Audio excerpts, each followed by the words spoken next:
September 28న Suryakumar Yadav నేతృత్వంలోని team India గెలుచుకున్న ట్రోఫీతో Dubai cricket stadium నుండి బయలుదేరినందుకు పీసీబీ మరియు Asia cricket council chief Mohsin Naqvi బీసీసీఐకి క్షమాపణలు చెప్పారు. ఆ సందర్భంలో ఇలా జరిగి ఉండాల్సింది కాదు అని చెప్తూ సూర్యకుమార్ ట్రోఫీని తీసుకోవడానికి వస్తేనే తాను ట్రోఫీని ఇస్తానని అతను డిమాండ్ చేసినట్లు సమాచారం.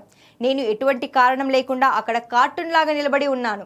భారత జట్టు నా నుండి దానిని అంగీకరించదని, లిఖితపూర్వకంగా అంగీకరించడానికి ఎటువంటి సమాచారం లేదు అని నఖ్వీ చెప్పినట్లు తెలుస్తోంది.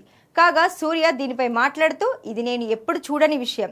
నేను క్రికెట్ ఆడటం ప్రారంభించినప్పటి నుండి నేను క్రికెట్ని అనుసరిస్తున్నాను. ఛాంపియన్ జట్టుకు ట్రోఫీ నిరాకరించబడుతుందని, అది కూడా కష్టపడి సంపాదించినది. ఇది అంత తేలికగా రాలేదు, కానీ ఇది కష్టపడి సంపాదించిన విజయం. మేము 4వ తేదీ నుండి ఇక్కడ ఉన్నాము. అలాగే ఆ రోజు ఒక ఆట కూడా ఆడాము.